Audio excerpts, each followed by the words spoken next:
എന്താ ജോലി? പശുക്കറവയാ. ചുമ്മാതല്ല ചക്കൂറ്റി പോലിരിക്കുന്നത്. നീ? ഞാൻ പാചകക്കാരിയാ. നിങ്ങളോ? തോപ്പുകാരിയാന്നേ. നിങ്ങൾക്ക് എന്തിനാ ശമ്പളം മേടിക്കുന്നത്? ജോലി ചെയ്യാതെ ശമ്പളം മേടിക്കുന്നത് കുറ്റകരമാണ്.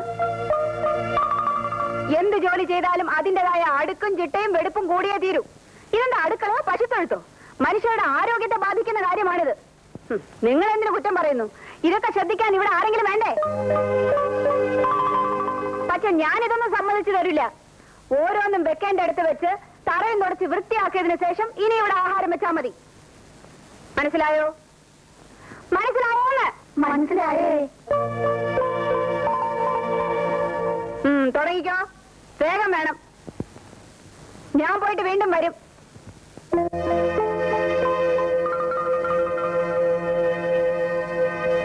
ശമ്പളം തരുന്നവര് ഭരിച്ചാ പോരെ, വരവുകാരും ഭരിക്കണോ?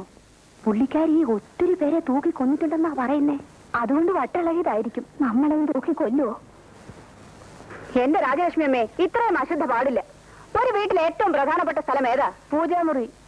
ഏതാ തമ്പി? അല്ല, അടുക്കള. വീട്ടിലെ അംഗങ്ങൾക്ക് ഭക്ഷണം പാചകം ചെയ്യുന്ന സ്ഥലമാണത്. ആ സ്ഥലം ഇങ്ങനെ ഇട്ടിരുന്നാൽ മനുഷ്യർക്ക് രോഗം ഉണ്ടാവല്ലേ?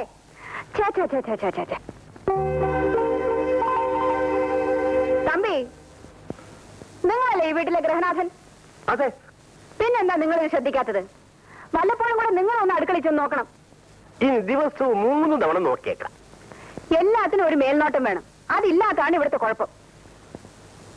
മനസ്സിലായോ? ഓ, മനസ്സിലായി. ഈ സ്ത്രീക്ക് എന്തിന്റെ സുഖേടാ? അവരുടെ ചെറുപ്പത്തിൽ തന്നെ ഭർത്താവ് മരിച്ചുപോയില്ലേ രാജലക്ഷ്മി? അതുകൊണ്ടുള്ള സുഖക്കേടാ. സുഖക്കേടിന്റെ പേര് നിനക്കറിയാമല്ലോ. അതുകൊണ്ട് ഞാൻ പറയുന്നില്ല. എന്നാൽ ഇത് കുറെ കൂടുതലാ.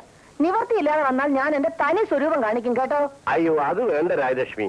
നിന്റെ തനി സ്വരൂപം ഞാൻ കണ്ടാ പോരെ. അവരെന്തിനാ കാണിക്കുന്നത്? വെക്കേഷൻ തീരുന്നവരെ നീ ഒന്ന് ക്ഷമിച്ചുകളാ. അത് കഴിഞ്ഞാൽ അവര് വെക്കോളുമല്ലോ. അതുകൊണ്ടാ ഞാനും അടങ്ങുന്നത്. പോട്ടെ, വിട്ടുകളാ.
അതാണോ വീട്?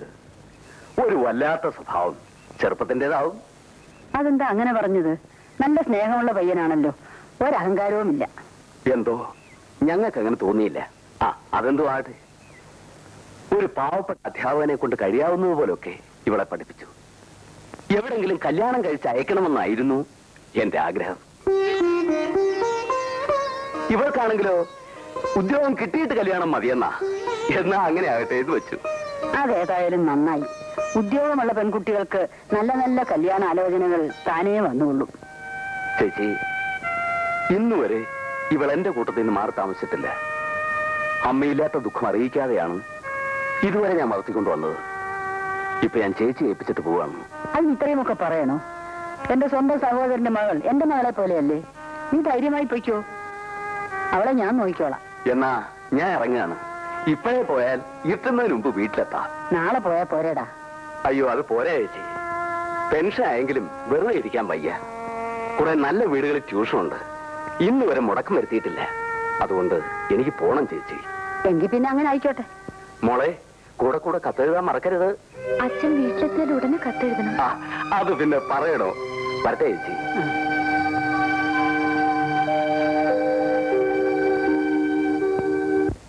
നിങ്ങളെപ്പോലുള്ള എഞ്ചിനീയർമാർ ഞങ്ങളെപ്പോലുള്ള കോൺട്രാക്ടർമാരെ ഇങ്ങനെ ശത്രുക്കളായിട്ട് കാണരുത്. ഞാൻ അങ്ങനെ ഒരാളല്ല. പക്ഷെ ഇതുപോലുള്ള കാര്യങ്ങളിൽ ഞാൻ എന്തെങ്കിലും ചെയ്യുമെന്ന് പ്രതീക്ഷിക്കാൻ വേണ്ട. ഇനിയും ഇതിങ്ങനെ സംസാരിച്ചു തീട്ടിട്ട് കാര്യമില്ല. ഞാൻ എന്ത് ചെയ്യണമെന്ന് സാറ് പറഞ്ഞേക്ക്, അതുപോലെ ചെയ്തേക്കാം. ഒന്നുകൂടി വ്യക്തമാക്കാം. ഞാൻ എത്ര രൂപ തരണം സാർ തുറന്നു പറഞ്ഞോളൂ. നിങ്ങൾ അവിടെ എഴുതേക്കണം. മിസ്റ്റർ. എന്റെ പേര് ബാലകൃഷ്ണൻ. രാജ്യം നശിച്ചാലും ജനങ്ങൾ മരിച്ചാലും പണം മാത്രം കിട്ടിയാൽ മതി എന്ന് കരുതുന്ന ഒരു എഞ്ചിനീയർ ഞാൻ. അങ്ങനെയുള്ള മഹാന്മാരുണ്ടെന്ന് എനിക്കറിയാം. അവരോട് സംസാരിക്കുന്ന പോലെ എന്നോട് സംസാരിച്ചത് ഇപ്പൊ ഞാൻ ക്ഷമിച്ചിരിക്കുന്നു. ഞാൻ പോകാം, പക്ഷേ സാറ് തന്നെ സർട്ടിഫിക്കറ്റ് എന്റെ ഓഫീസിൽ കൊണ്ട് തരും. അതിന്റെ സൂത്രം എനിക്ക് മനസ്സിലായില്ലല്ലോ. മന്ത്രവാദോ മാജിക്കോ? അത് കാണുമ്പോ മനസ്സിലായിക്കോളും. ഓ, നിങ്ങൾ പണക്കാരനാണല്ലോ. പോരെങ്കിൽ മന്ത്രിതലത്തിൽ സ്വാധീനമുണ്ട്. ഈ ചെറിയ കാര്യത്തിന് അവരെ ബുദ്ധിമുട്ടിക്കണ്ട എന്നാ കരുതിയിരുന്നത്. അവർ ബുദ്ധിമുട്ടെന്ന് എനിക്കറിയാം. പക്ഷെ ഒരു കാര്യം, ഏത് നിമിഷവും തകർന്നു വീഴാവുന്ന ഒരു പാലത്തിന്റെ കംപ്ലീഷൻ സർട്ടിഫിക്കറ്റ് എഴുതി തരാതെ ഉദ്യോഗത്തിൽ തുടരാൻ നിവൃത്തിയില്ലെന്ന് വന്നാൽ എന്റെ ഉദ്യോഗം തന്നെ മുഖത്തെ ഞാൻ വലിച്ചെറിയും. എന്നാൽ ധരിക്കാൻ സർട്ടിഫിക്കറ്റ് അല്ല. അണ്ടർസ്റ്റാൻഡ്? Get out.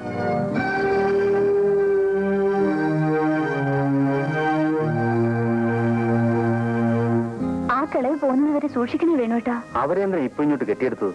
ഏത് സമയത്ത് എവിടെയാണ് ഓടിക്കേറി വരുന്നതെന്ന് നിശ്ചയിക്കാൻ പറ്റില്ല. സർവത്ര ഭരണമല്ലേ. നമ്മളെ ഒരുമിച്ച് കണ്ടാ മതി, ഉടനെ അമ്മയുടെ അടുത്ത് വിസ്താരം തുടങ്ങും. വേണുവേട്ടന്റെ മുഖത്ത് പോലും നോക്കരുതെന്നാ അമ്മ പറഞ്ഞിരിക്കുന്നത്. പക്ഷേ അമ്മാവനെതിരില്ലെന്ന് എനിക്കറിയാം. അച്ഛൻ പാവല്ലേ വേണുവേട്ടാ. ഈ അമ്മയാണൊരു നാശം. വേണുവേട്ടൻ ഇവിടെ വിളിച്ചു നിർത്തിയിരിക്കുന്നത് പോലും അമ്മയ്ക്കെതിരാ.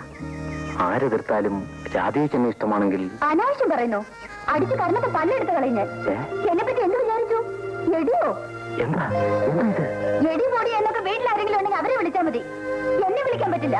എന്താ മോളെ, എന്തുണ്ടായി? ആന്റി, ഇയാൾ എന്നെ എടി പെണ്ണേന്ന് വിളിച്ചിരിക്കുന്നു. എടിയെന്ന് വിളിക്കാൻ ഇയാൾ എന്റെ ആരാ? അടങ്ങ് മോളെ, ഞാൻ ചോദിക്കാമല്ലോ. എന്താടാ ഉണ്ടായത്? എടി പെണ്ണെന്നൊന്നും ഞാൻ വിളിച്ചില്ല. ആഹാ, വിളിച്ചില്ലേ? മോളോട് സമാധാനമായിട്ട് നിൽക്കാൻ പറഞ്ഞില്ലേ? താൻ പിന്നെ എന്താ വിളിച്ചത്? ചീത്തയൊന്നും വിളിച്ചില്ല. എടി പെണ്ണെ, അടുക്കളയിൽ നിന്നെന്താ ഒരു പുതിയ പരിഷ്കാരം? ആകെ ഒരു ഐശ്വര്യം ഉണ്ടല്ലോ.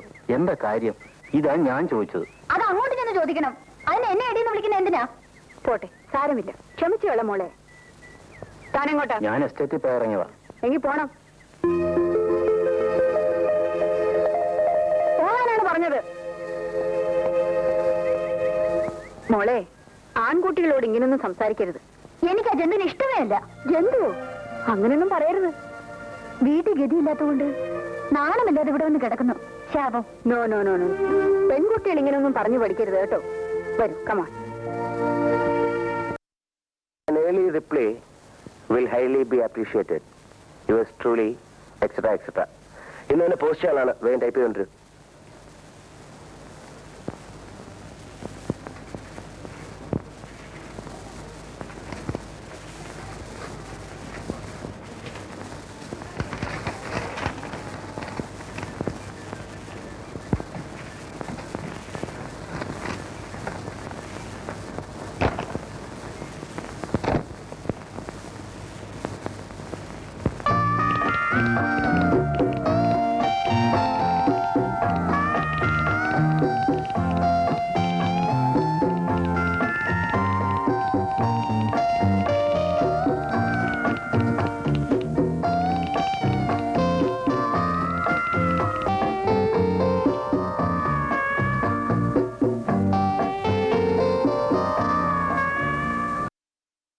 Excuse me, sir.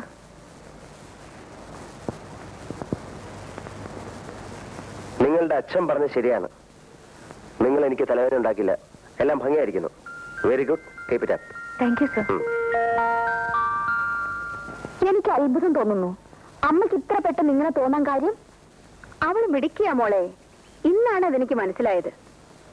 നമ്മുടെ ബാലന് ചേരും. മോൾ എന്ത് പറയുന്നു? അമ്മയ്ക്ക് ഇഷ്ടമാണെങ്കിൽ ഇതൊരു നല്ല കാര്യമാണെന്നാണ് എനിക്കും തോന്നുന്നത്. ബാലിനോട് കൂടി ഒന്ന് ചോദിക്കണ്ടേ? അവനോട് എന്ത് ചോദിക്കാനാ? ഞാൻ തീരുമാനിക്കും, അവൻ അനുസരിക്കും. അല്ലാതെന്താ? തമ്പിയോട് ഇന്നെ സംസാരിച്ചാലോ? അത് വേണ്ട അമ്മേ. ബിന്ദുവിന്റെ അച്ഛനോട് ഞാനിത് പറയാം. അങ്ങനെ അദ്ദേഹം വഴി അവരുടെ ഭാഗത്തുനിന്ന് വരട്ടെ ആലോചന. അതല്ലെന്ന് നമുക്ക് അന്തസ്. Very good. നീ ഞാൻ വിചാരിച്ച പോലെ ഒന്നല്ലല്ലോടി. നിനക്ക് ബുദ്ധിയുണ്ടല്ലോ. അങ്ങനെ തന്നെ മതി.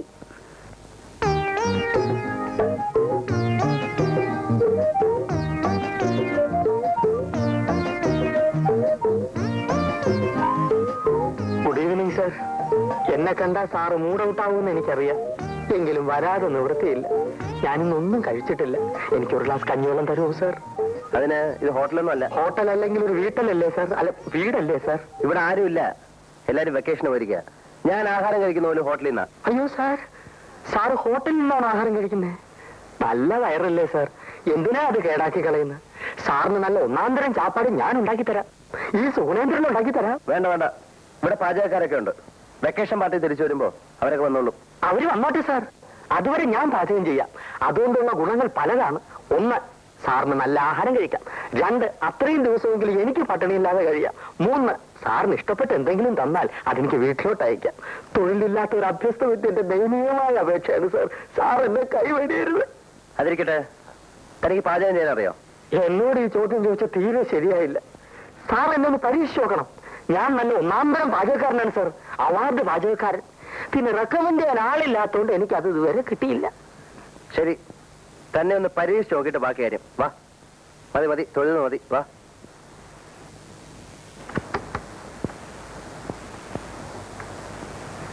ആ, ഇതാണ് അടുക്കള. വേണ്ടതെല്ലാം ഇതിനകത്തുണ്ട്. വൈകിട്ടത്തെ ആഹാരം ശരിയാക്ക്. ചോറും കറിയും മതിയല്ലോ സാർ? മതി. ഊണ് മോശമാണെങ്കിൽ അപ്പ സ്ഥലം വിട്ടോണം. ഓക്കെ? Okay sir. സാർ ബാക്കി മുറികളെല്ലാം പൂട്ടിയിട്ട് വയ്ക്കുള്ളൂ. തിരിച്ചു വരുമ്പോഴേക്കും അത്താഴം റെഡി. ശരി.